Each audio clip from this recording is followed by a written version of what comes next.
तो अपन ने जो आज शुरू किया था उसको देखते हैं। यहाँ से अपना चल रहा था जो आपके बेगू किसान आंदोलन। बेगू किसान आंदोलन है। इस बेगू किसान आंदोलन का प्रारंभ 1921 में प्रारंभ स्थान है भैरूकुंड मेनाल भीलवाड़ा से है और नेतृत्व करता है राम नारायण चौधरी विजय सिंह पथिक है।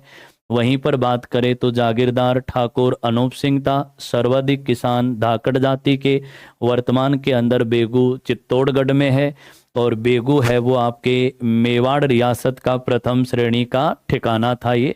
यहीं पर अपन अगले पॉइंट पर देखें तो कारण है यहाँ 54 या 56 प्रकार के लाग बाग थे। अधिक भू राजस्व है और आपके बेगारी प्रथा है। इससे संबंधित घटनाओं पर बात करें तो चांदखेड़ी घटना 1921 है। पारसोली समझौता 1922 है। गोविंदपुरा हत्याकांड 13 जुलाई 1923 है और आपके ट्रेंच आयोग का संबंध हो गया। रूपाजी कृपाजी धाकड़ है। मुंशी अमृता लाल है। बोल सेविक समझौता है। इस आंदोलन के प्रारंभ होने के समय मेवाड़ शासक थे महाराणा फतेह सिंह। कौन थे भाई? महाराणा फतेह सिंह।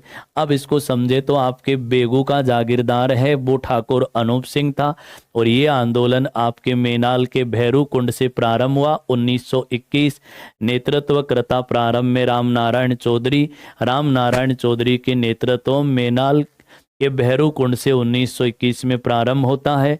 आंदोलन प्रारंभ होने के बाद में ठाकुर अनूप सिंह के द्वारा किसानों के साथ समझौता कर लिया गया, लेकिन इस समझौते को यानी ठाकुर ने जो समझौता किया था इस समझौते को स्वीकार करने से मना कर दिया मेवाड़ महाराणा ने।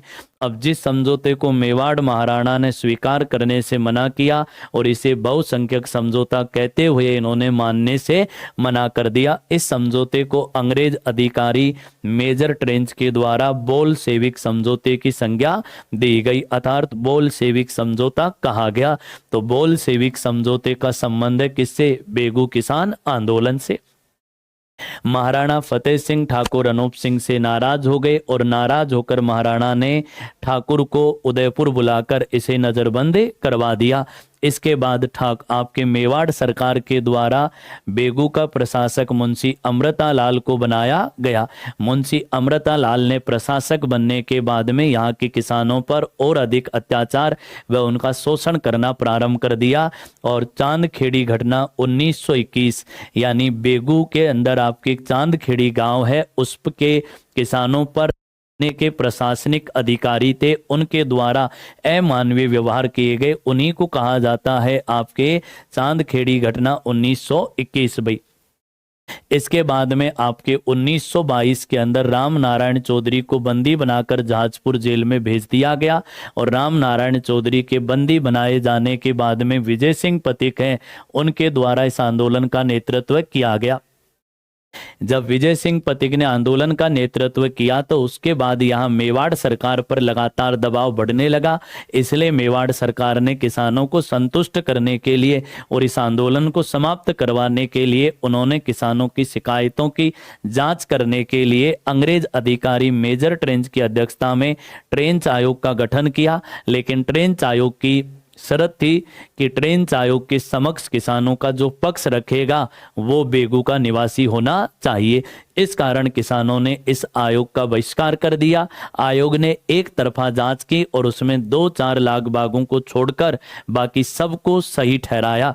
इस आयोग की जांच जो की गई थी उस जांच का विरोध करते हुए किसानों ने 13 जुलाई 1923 के अंदर गोविंदपुरा गांव में एक किसान सभा का आयोजन किया और उस किसान सभा पर मेजर ट्रेंच के द्वारा किसानों की शांतिपूर्वक चलती सभा पर गोलियां चलवाई गई, जिसमें किसान रूपाजी और कृपाजी धाकड़ शहीद हो गए। इसी घटना को कहा गया गोविंदपुरा हत्याकांड 13 जुलाई 1923। इस घटना के उपरांत आपके 10 सितंबर 1923 को विजय सिंह पथिक को भी बंदी बनाकर जेल भेज दिया गया। इसके उपरांत इस आंदोलन का नेतृत्व राजस्थान सेवा संघ के कार्यकर्ताओं के द्वारा किया गया।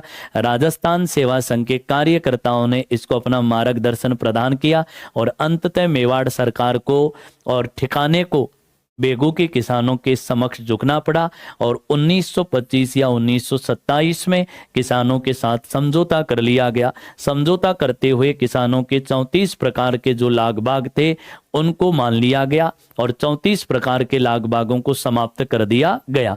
इस प्रकार ये जो आंदोलन था वो अपनी सफलता के साथ क्या हो गया, समाप्त हो गया भाई। बाकी का जो है वो देखेंगे अपन कल की क्लास में। तब तक के लिए आप सभी को धन्यवाद।